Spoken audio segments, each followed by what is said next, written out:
오늘의 주요 뉴스입니다. 어제 낮 강릉의 기온이 24.2도까지 오르면서 3월 상순 기온으로 최고를 기록했습니다. 낮 기온이 20도 안팎까지 오르는 고온 현상은 토요일까지 이어지다가 일요일 전국에 비가 내리며 누그러들 전망입니다. 건조한 날씨에 서풍이 태백산맥을 넘으면서 고온 건조한 강풍으로 변하는 양간지풍까지 겹치면서 산불 위험이 최고조 상태입니다. 바람이 불면 화염이 옆으로 빠르게 번지는 데다 불씨가 2km까지도 날아갈 수 있어서 대형 산불의 우려가 커집니다. 지난주 코로나19 하루 평균 확진자 수가 35주 만에 10,000명 아래로 내려갔습니다. 방역당국은 지난주 일평균 확진자는 9,000명대로 집계됐고 감염 재생산 지수도 0.93으로 9주 연속 1 아래에 머물고 있다고 밝혔습니다. 호박벌이 경험 많은 다른 벌의 행동을 보고 따라하는 사회적 학습 능력을 갖춘 것으로 밝혀졌습니다. 설탕물이 든 퍼즐 상자를 여는 실험에서 호박벌들은 훈련으로 설탕물을 얻는 행동을 익힌 시범조교 역할의 행동을 거의 예외 없이 따라한 것으로 확인됐습니다. 소셜미디어 트위터에서 최근 일주일 새 2번이나 접속 장애가 발생하는 등 올 들어서만 10번 넘는 장애를 일으켰습니다. 일론 머스크가 새 오너가 된 뒤 대규모 감원을 급속하게 단행해서 서비스 지원 인력이 부족해진 탓이라는 지적입니다.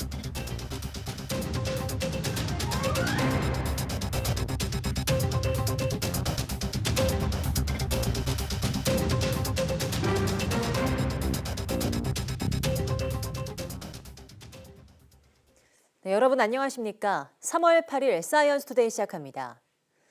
오늘 0시 기준 코로나19 신규 환자는 12,798명으로 집계됐습니다.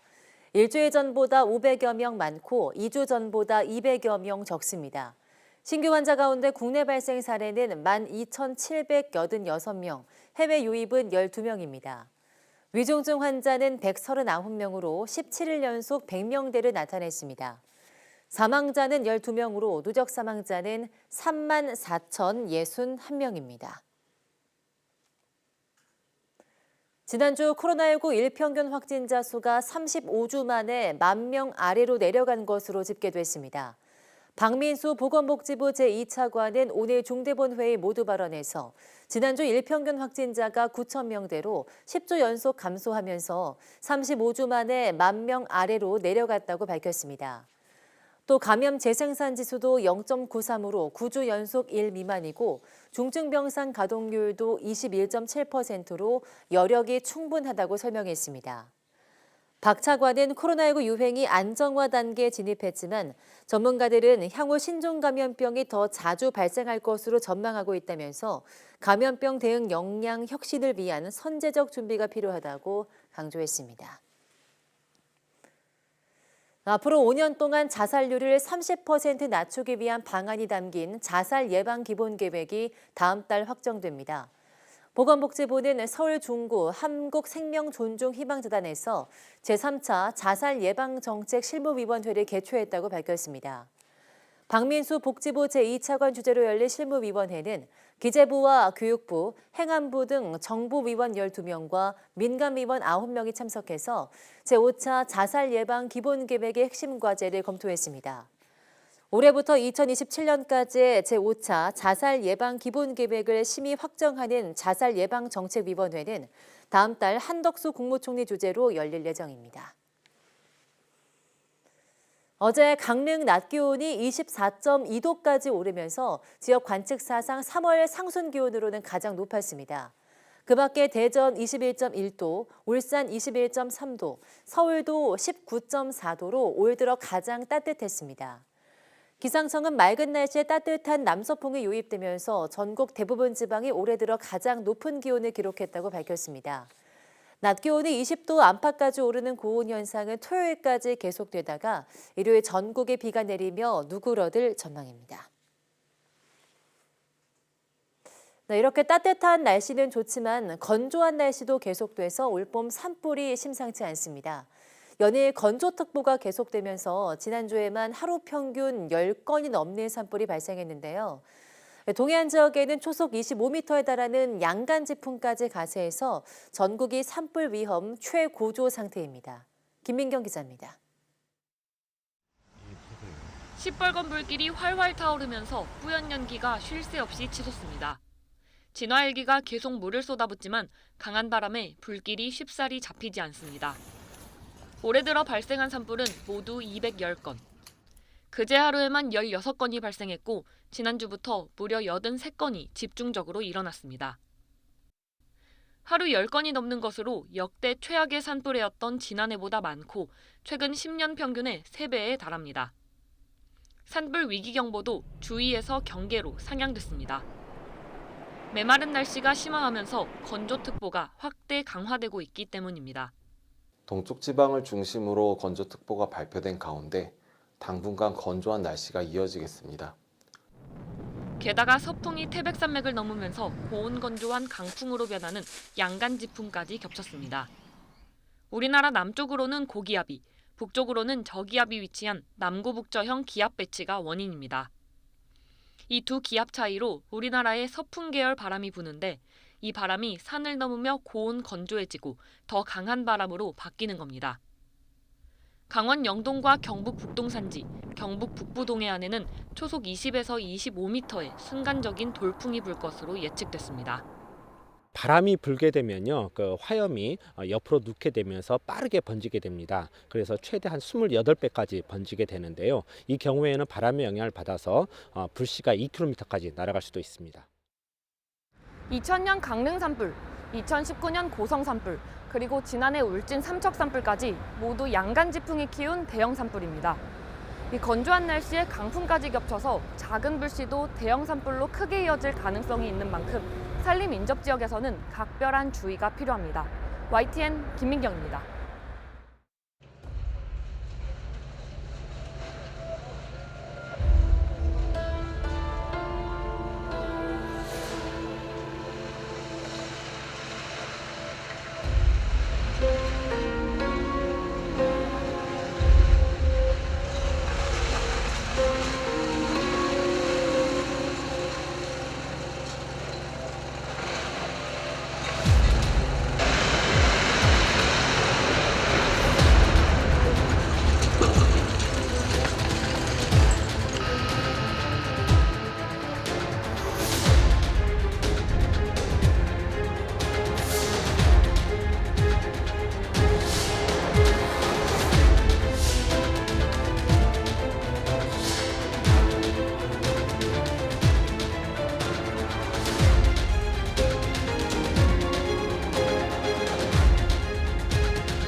네, 손에 댈 엄두조차 나지 않는 막대한 피해 현장을 영상으로 보셨는데요.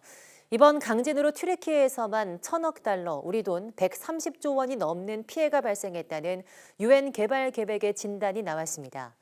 루이사 빈튼 유엔 개발계획 튀르키예 사무소 대표는 현지 시간 7일 온라인 브리핑을 통해서 지금까지 계산에 따르면 튀르키예 지진 피해 규모가 1,000억 달러를 넘어설 것이라고 밝혔습니다. 지난달 6일 두 차례에 걸쳐서 튀르키예 동남부와 시리아 서북부 국경지대 강진이 발생하면서 5만 1,000명이 넘는 사망자가 나오고 20만 채에 가까운 건물이 붕괴 파손됐고 200만여 명의 이재민이 발생했습니다.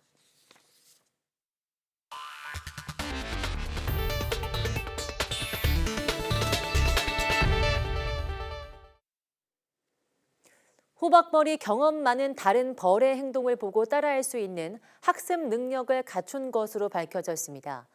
영국 퀸 메리 런던 대학 연구진은 호박벌이 사회적 학습 능력을 갖춰서 먹이 활동 과정에서의 특정 행동이 군집 내로 금세 확산할 수 있다는 점을 보여주는 연구 결과를 학술지 플로스 생물학 최신호에 발표했습니다. 연구진은 먼저 시범 조교 역을 맡을 호박벌을 훈련해서 특정 색깔의 탭을 밀어 먹이를 얻는 행동을 익히게 한 뒤 다른 호박벌들에게 시범을 보이자 거의 대부분 벌이 반복적으로 시범 호박벌이 보여준 행동을 따라했다고 밝혔습니다. 시범 호박벌이 없는 군집에서도 일부 호박벌이 상자를 여는 데 성공하긴 했지만 성공률은 매우 낮았습니다. 연구팀은 영장류나 조류에서와 같이 호박벌 사이에서도 사회적 학습이 새로운 행동의 전파에 중요하다는 강력한 증거를 제공해주는 것이라고 밝혔습니다. 각종 세제 혜택과 예산 지원 등을 내건 반도체 특화단지 유치 경쟁이 치열합니다. 전국 대부분 지자체가 유치전에 뛰어들었는데요. 반도체 산업 생태계가 이미 갖춰진 점을 강점으로 내세운 경북 구미시는 해외 기업 유치와 교류 확대로 경쟁력을 더욱 키우고 있습니다. 이윤재 기자입니다. 세계 통신 시장을 이끄는 업체들이 한데 모인 모바일 월드 콩그레스. 이동통신, IT 산업 대표 전시회의 핵심은 통신 장비 그 자체보다는 AI와 메타버스로 무게중심이 옮겨졌습니다. 동시에 새로운 기술을 떠받치는 핵심 산업이 반도체라는 점도 다시 확인됐습니다. 이번에 MWC는 세계적인 기술들을, 선진 기술들을 볼 수 있게 되었고요. 거기에 기본이 반도체가 아닌가 싶고 앞으로 구미가 반도체 특화 단지가 될 수 있도록 더 노력해야 되겠다고 생각하고 있습니다. 반도체와 전자산업의 강점을 가진 우리 기업이 글로벌 기업과 직접 소통할 수 있는 자리도 마련됐습니다. 서로 투자하고 기술을 교류해 경쟁력을 강화하는 발판을 만든 겁니다. 우리가 잘하는 것은 전자와 반도체 이런 분야인데 또 바르셀로나나 유럽에 기술을 접목을 해서 서로 윈윈해서 할 수 있는 부분을 유럽 기업들도 우리나라, 특히 구미의 전자산업과 방위산업 분야에 큰 관심을 기울였습니다. 구미가 반도체 분야 투자 확대를 계획하며 정책적 지원책을 준비하는 만큼 새로운 사업 기회를 찾을 수 있을 거로 기대했습니다. Me parece una muy buena impresión, la capacidad técnica de las empresas es excepcional y pensamos que pueden haber muy buenas oportunidades de colaboración. 유럽에서 기업 유인에 나선 구미시가 반도체 특화 단지까지 유치해 지역 경제 재도약의 발판을 마련할 수 있을지 주목됩니다. 스페인 바르셀로나에서 YTN 이윤재입니다. 소셜미디어 트위터가 일주일 사이 2번이나 접속 장애를 일으켰습니다. 6일 오전부터 로그인이 제대로 되지 않거나 사진이 화면에 뜨지 않는 등 사용자들의 접속 장애 신고가 잇따랐습니다. 시간이 지나면서 기능은 회복됐지만 전 세계적으로 8,000건 넘는 신고가 접수됐습니다. 트위터는 올해 들어서 10건이 넘는 장애를 일으켰는데 언론들은 트위터 측이 비용을 줄이기 위해 대규모 감원에 나서는 바람에 서비스 지원 인력이 부족해진 탓이라고 지적하고 있습니다. 머스크는 지난해 10월 트위터를 인수한 뒤 전체 인력의 절반을 줄인 데 이어서 올해에도 50명을 감축했습니다. 이에 따라 7,500명이었던 직원이 현재 2,000명도 되지 않는 것으로 알려졌습니다. 새내기 소방관이 마을 주민을 구하려고 불이 난 건물 안으로 뛰어들어갔다가 끝내 숨졌습니다. 빈소에는 고인의 숭고한 희생을 추모하려는 조문객들의 발길이 이어졌습니다. 김민성 기자입니다. 성공일 소방사가 자신이 구하려던 마을 주민과 숨진 채 발견된 단독주택입니다. 감식복을 입은 경찰과 소방, 국과수 대원들이 투입돼 화재 흔적을 들여다보고 있습니다. 비닐하우스 주변에서 쓰레기와 깨 등을 태웠는데 불이 바로 옆 창고를 지나 집으로 옮겨 붙은 거로 추정됩니다. 순직한 소방관은 안에 있던 할아버지를 구하기 위해 현장 도착 직후 곧바로 집 안으로 들어간 것으로 전해졌습니다. 빈소에는 슬픔을 함께 나누려는 동료와 지인들의 발길이 줄이었습니다. 성실하고 정의감 강했던 친구를 그리워하며 비통함을 감추지 못했습니다. 친구한테 듣고 믿기지 않았는데 기사화가 된 거 보고 나서 이제 좀 지금도 어안이 벙벙하긴 한데 평상시 다른 친구들보다 더 근데 정의감 있었던 친구로 기억이 나요. 성소방사는 고등학교 졸업 후 소방 관련 학과에 진학했습니다. 긴 수험 기간에도 지치지 않고 세 차례 도전한 끝에 지난해 5월 결국 꿈에 그리던 소방관이 됐습니다. 이후 높은 사명감으로 어떤 현장에서건 최선을 다했던 고인. 오는 16일 생일을 앞두고 영면에 들었습니다. 사람이 있다는 말에 그 불 속으로 뛰어들어갔던 그 정의감, 용기 감사하고 또 미안하고 죄송합니다. 소방이 위험직무 순직을 추진 중인 가운데 고인의 장례는 목요일까지 나흘간 전라북도청장으로 엄수됩니다. YTN 김민성입니다. 세계 경제계가 주목하는 이비죠. 제롬 파월 미국 연준 의장이 이전과는 달리 최종 기준 금리 수준의 상향을 언급했습니다. 이번 발언은 빅스텝을 포함해서 지속적인 고강도 긴축을 열어둔 것으로 해석됩니다. 보도에 김상우 기자입니다. 미국 통화정책을 총괄하는 연준은 지난달 물가 상승이 하락의 초입 단계에 진입했다며 기준금리를 0.25%포인트 인상하며 감속해 금리 인상이 후반부에 접어들었다는 기대감을 높였습니다. We can now say, I think, for the first time, that the disinflationary process has started. We can see that, and we see it really in goods prices so far. Goods prices is a big sector. 하지만 이후 나온 소비자와 생산자 물가지수 등의 경제지표가 속속 예상을 웃돌아 연준 내 초긴축을 요구하는 매파의 목소리가 커져왔습니다. 현재 미국의 기준금리는 4.5%에서 4.75% 범위입니다. 연방공개시장위원회 정례회의가 오는 21일부터 열리는 가운데 연준의 금리 행보가 초미의 관심사입니다. 금리 0.25%포인트 인상인 베이비 스텝을 밟을지 아니면 0.5%포인트 인상인 빅스텝을 밟을지 그로 인한 최종 금리가 얼마인지입니다. 파월 연준 의장은 미 상원 은행위 청문회에 출석해서 이전과는 다른 입장을 보였습니다. 경제지표가 예상보다 더 강세를 보이고 있다면서 최종 금리 수준은 이전에 전망한 것보다 더 높을 가능성이 크다고 밝혔습니다. 그러면서 최근 몇 달간 인플레이션이 완화하고 있으나 인플레이션율을 2% 수준까지 낮추기 위한 과정은 멀고 험난한 길이 될 것이라며 금리 인상 속도를 높일 준비가 돼 있다고 말했습니다. If the totality of the data were to indicate that faster tightening is warranted, we'd be prepared to increase the pace of rate hikes. 이번 발언은 물가 안정을 위해 이달 0.5%포인트 금리 인상을 비롯해서 지속적인 고강도 긴축 가능성을 열어둔 것으로 풀이됩니다. 특히 종전의 5% 부근에서 형성될 것으로 예상되던 최종 금리가 6%대 수준이 될 수 있다고 노이터 통신 등은 전망했습니다. YTN 김상호입니다. 사교육비 지출이 또 역대 최고를 기록했습니다. 초중고 학생 수가 줄었지만 사교육비 지출 총액이 2조 원 넘게 늘어서 26조 원을 찍었습니다. 26조 원은 정부가 올해 우리나라 대학교 전체 지원하는 예산의 2배에 달하는 규모입니다. 장하영 기자입니다. 2022년 대한민국 사교육비 총액 26조 원, 역대 최고치를 경신했습니다. 초중고 학생은 1년 전보다 4만여 명 줄었지만 총액은 10.8% 늘었습니다. 10명 중 8명꼴로 사교육을 받고 있고 참여 시간도 일주일 평균 7시간이 넘습니다. 학생 한 명이 한 달에 쓰는 사교육비는 41만 원, 사교육을 아예 받지 않는 학생을 빼면 한 명이 52만 4천 원을 사용하고 있습니다. 영어 하나는 이제 초등학교 졸업하기 전까지는 어느 정도 마스터 해놔야 예체능 위주로 막 3-4개씩 막 이렇게 다니는 거 보면 하나에당 한 100만 원 가까이씩 이렇게 나가는 것 같아요. 특히 초등학생 사교육비 총액은 2년 사이 57% 가까이 뛰었습니다. 학력 결손에 대한 불안감, 높아진 돌봄 수요 때문인 걸로 보입니다. 특히 출발선에 있어서 초등학교 1, 2학년 학생들, 특히 3학년 학생들, 이런 저연령의 학생들에 대해서는 여전히 학업에 대한 결손에 대한 불안감들이 좀 있었을 것으로 보이고요.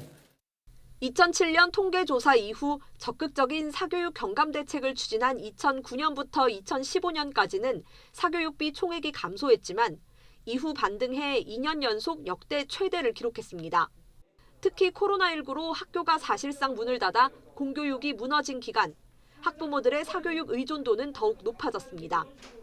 정부는 9년 만에 대책을 내놓겠다고 밝혔습니다. 학원 맛을 이미 코로나 기간에 수요자들은 봤기 때문에 학원보다 훨씬 가성비라든지 가심비가 나은 정책들을 내놓아야 될 것이거든요. 또 대입 만만치 않게 고입 관련 사교육도 상당히 횡행하고 있어서 이번 조사는 전국 초중고 약 3,000개 학교의 학생 7만 4천여 명을 조사한 걸로 방과후 학교나 EBS 교재비, 어학 연수비는 포함되지 않은 겁니다. YTN 장하영입니다. 세계 여성의 날을 맞아 우리 사회에서 특히 소외되고 있는 한부모 이주 여성들의 목소리를 들어봤습니다. 이혼이나 사별 후 홀로 아이들을 키워야 하는 이주 여성들이 있는데요. 이들은 다문화 지원도 한부모 가정복지도 제대로 받지 못하고 있다고 합니다. 강민경 기자입니다.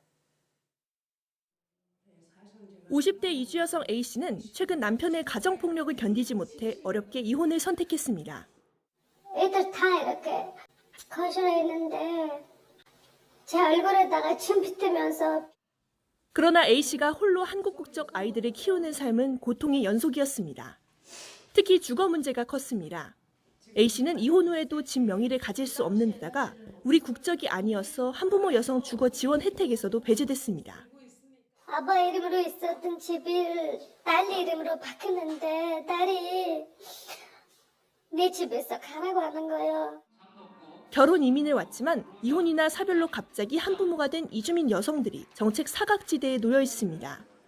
이주민이자 여성 그리고 한부모라는 여러 어려움이 중첩되어 있지만 정작 어느 쪽에서도 제대로 된 지원을 받지 못하는 겁니다. 실제 현행법상 다문화 가족 지원법과 한부모 가족 지원법은 이들을 별도 조항으로 다루고 있지 않습니다. 지원 대상이 될 수 있다라고만 언급하는데 이러다 보니 정작 청소년과 미혼모 등으로 세분화한 한부모 여성 지원 사업에서 외국인 이주 여성은 제외되는 겁니다. 다문화 지원 제도는 남편하고 같이 살 때 정착을 위해서 만들어진 지원 제도이거든요. 이혼으로 인해서 혼자가 되었을 때 이 이주 여성이 한국 자녀를 양육할 때 지원 제도가 없어요. 비자 연장 문제도 큰 걸림돌입니다. 자녀 양육을 전제로 한 비자는 아이들이 성년이 되면 연장되지 않아 자녀와 생이별을 해야 합니다. 혼인 단절 비자가 있긴 하지만 남편이 심각한 폭력을 휘두르는 등 극히 일부 경우에만 비자가 나와서 이주 여성들 사이에서는 사실상 하늘의 별 따기로 불립니다. 전문가들은 이들이 한국 국적의 아이들을 양육하고 있는 만큼 별도의 지원 프로그램을 만들어 자립을 도와야 한다고 입을 모읍니다. 경제적인 부분, 정서적인 부분을 더 필요로 하고 있더라고요. 정부 지원 하에 움직이는 센터들은 대부분 그런 한국어라든가 컴퓨터 문화 교육에 이제 머물러 있게 되거든요. 이를 위해서는 무엇보다 이주 여성에 대한 편견 없는 시선과 배려가 필요합니다. 자기가 폭력 속에서 살고 있는 것도 모르는 사람들도 많아요. 여기서 자녀를 키우고 있는 엄마들, 그런 분들을 더 좀 사랑해 주면 좋겠어요. YTN 강민경입니다. 인생 2막을 시작하는 분들에게 다양한 배움 활동을 제공하는 이른바 시니어 초등학교가 울산에서 문을 열었습니다. 은퇴 후 삶을 즐길 수 있게 돕는 제도로 지자체가 인구 유출을 막는 효과를 염두에 두고 준비했다고 하는데요. 입학식 현장을 오태인 기자가 전해드립니다. 머리카락은 희끗희끗하지만 마음 많은 청춘인 60살 전후 시니어들이 한자리에 모였습니다. 대학생들이 즐겨 입는 보라색 점퍼까지 교복으로 맞춰 입었습니다. 말 한마디에 박수를 치고 얼굴에는 미소까지 띈 모습은 영락없는 대학교 신입생. 중년들의 다양한 교육 기회를 제공하는 울산 시니어 초등학교가 입학식을 열고 문을 열었습니다.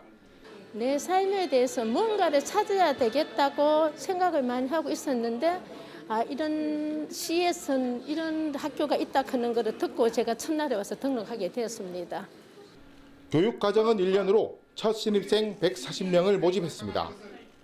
역사 같은 일반적인 교육 분야는 물론이고 모델 교육 같은 전문 분야도 준비됐습니다. 또 재능을 살려 봉사까지 이어지도록 돕는 과정도 마련됐습니다. 동아리 활동과 소풍, 운동회, 수학여행 같은 여가 활동도 열립니다. 시니어들이 꼭 알아야 할 지식과 상식 그리고 퇴직 후에 이분들이 친구들과 벗들과 사귀면서 다양한 취미 활동과 사회의 구성원으로 함께 할 수 있도록 이렇게 꾸몄습니다. 젊었을 때 일자리를 찾아 울산에 온 베이비붐 세대들이 퇴직 후 고향을 찾아 떠나는 상황. 시니어 초등학교는 은퇴한 직장인이 지역에 계속 뿌리내리고 생활을 할 수 있도록 돕는 역할을 할 것으로 기대됩니다. 사회에 자기의 기능을 제보 기능을 할 수 있도록 또 일원으로 울산의 시민 인원으로 계속 울산에 남을 수 있도록 시니어 초등학교로 활성해 나가도록 하겠습니다. 첫 신입생을 받은 시니어 초등학교가 은퇴한 세대가 새로운 삶을 시작하는 기초를 닦아주는 역할을 제대로 할 수 있을지 주목됩니다. YTN 오태인입니다.